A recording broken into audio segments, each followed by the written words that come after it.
What's up, everybody? Soren Baker here on The Great Debaters, and today Amir and I are going to get into a little Freddie Gibbs and Madlib. Everybody's talking about that bandana. We're going to talk about that pinata.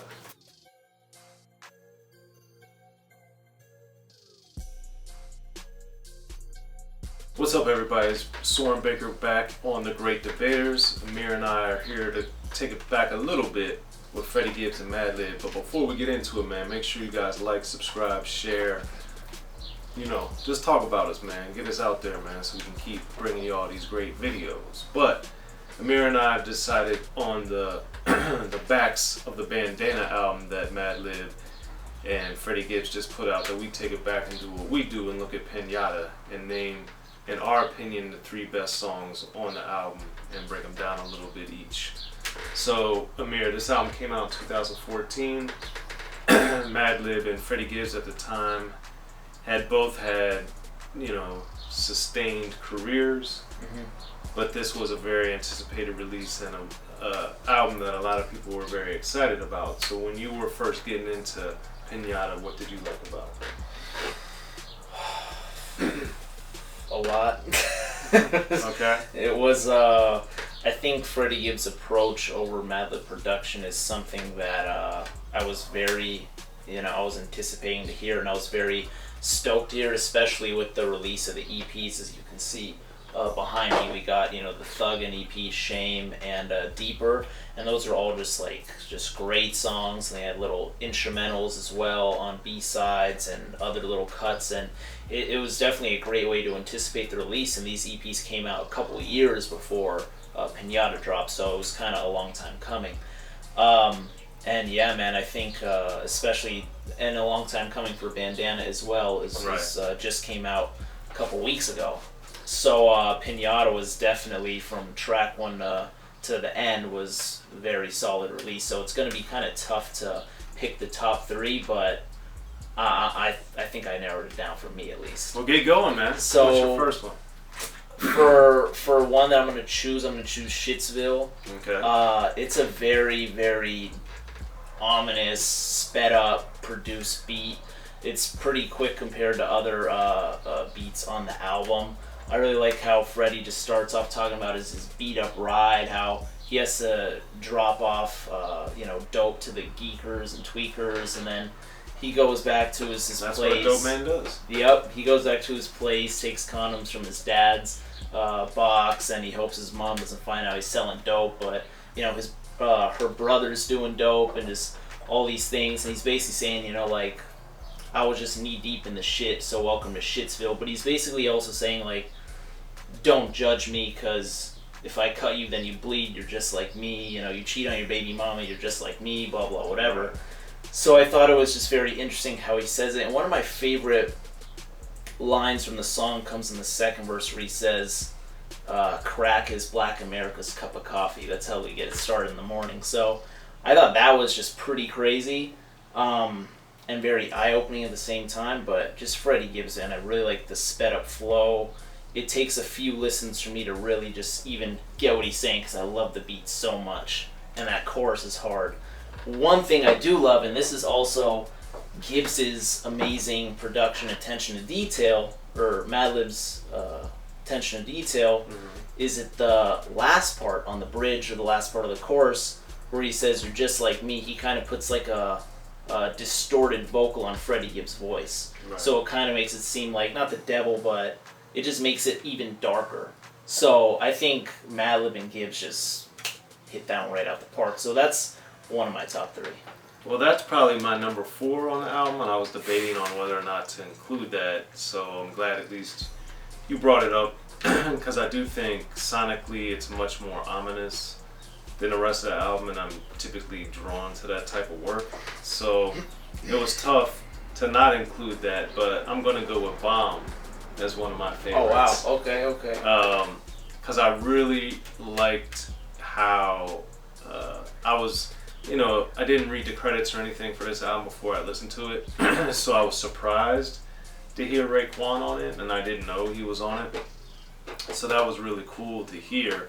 And I also thought that this was that kind of harkening back to the Enter the Wu-Tang 36 Chambers Raekwon, where it was a little more to where you could follow what he was saying and it made sense, which I really liked. And I thought that, you know, they kept it really in tune with the feel of the Sonics, which I really liked. So that's one of mine. What's another one you got? And I'm so happy Ray still over these years gets a lot of love on feature tracks. I love that.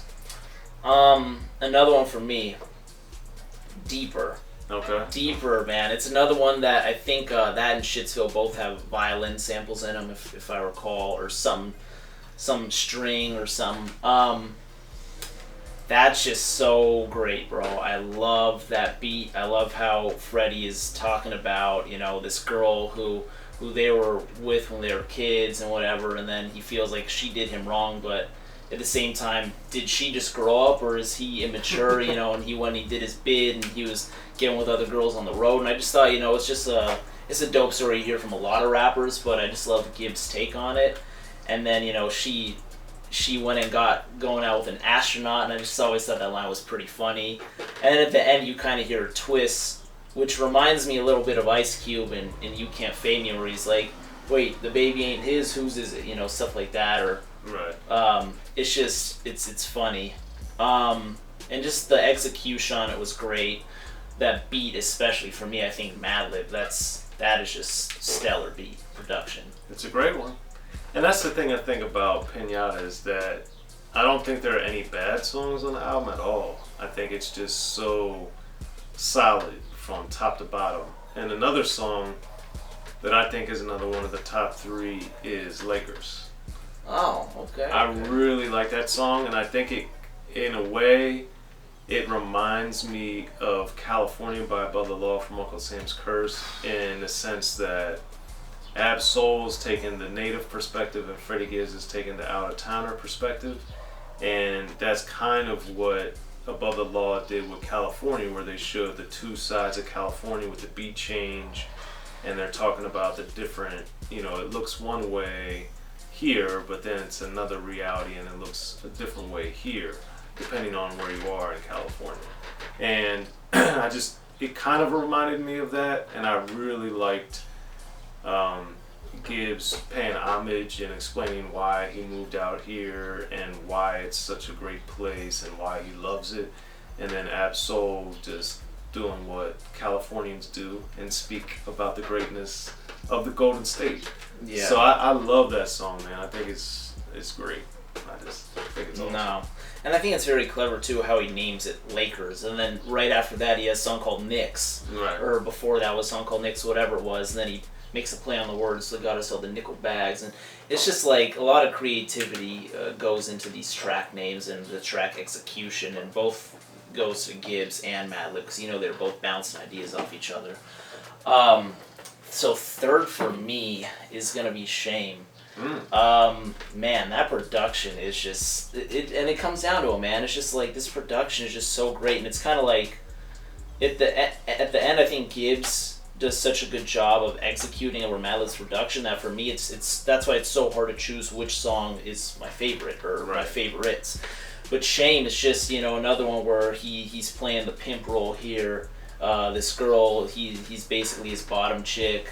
She's gonna pay for his fees, for his lawyers, whatever, and she has to go and take the walk of shame out, which I thought it's kind of funny. But he's also saying, you know, just take it, don't take it personal, because those girls who are judging are the same ones who want me. And then as the story develops, one of those girls who buys weed from him or dope from him or whatever goes in and hooks up with him in that same verse. So I just think that's really funny, cool storytelling, whatever. I think BJ the Chicago Kid's chorus on that is so well placed that it actually sounds like the sample. I didn't know that was a featured artist. And I'm shocked you like a singing. I can't believe it. Mark this down. Right? Mark this down. I do like singing too. But no, and then when I saw the credits, I was like, that's probably why you liked it. You thought it was a sample.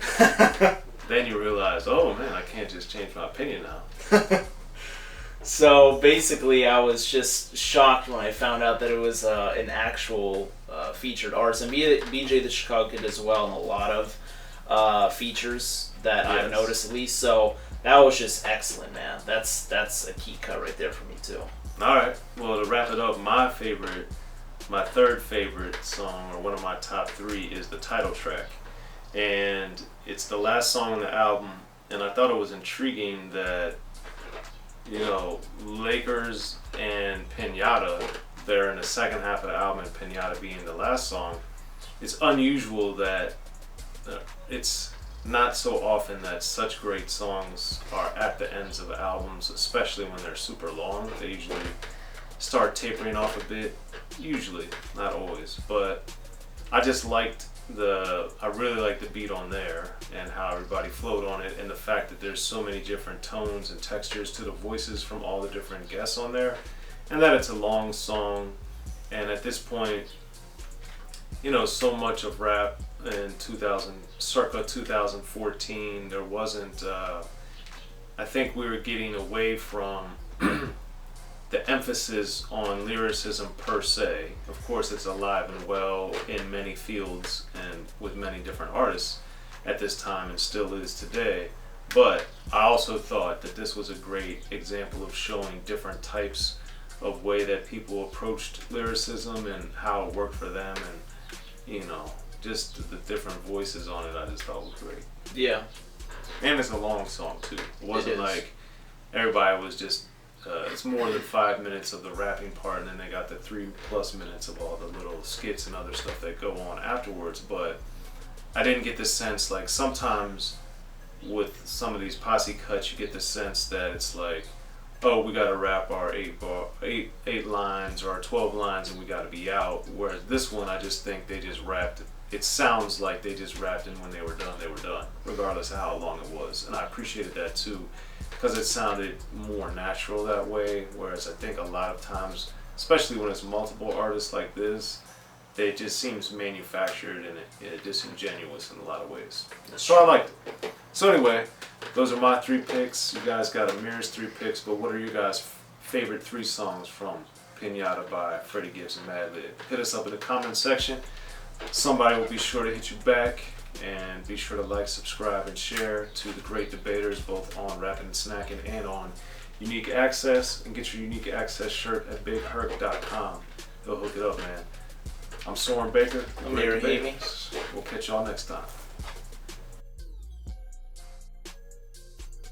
Be sure to check out the History of Gangster Rap by Soren Baker. He's official. History of Gangster Rap features exclusive interviews with Ice-T, Snoop Dogg, MC Ren, the DOC, and dozens of others. The History of Gangster Rap, a definitive look at how Los Angeles changed rap forever. In Los Angeles, the streets definitely set the tone of the hip-hop music. At 19, I got a $50,000 car. My whole angle always was, I'll be street, but I will always tell you the horrors that go along with this life. There will be penalties and casualties for just wearing the wrong color in somebody's neighborhood. And once gangster rap made it from the streets to the TV, the genre exploded.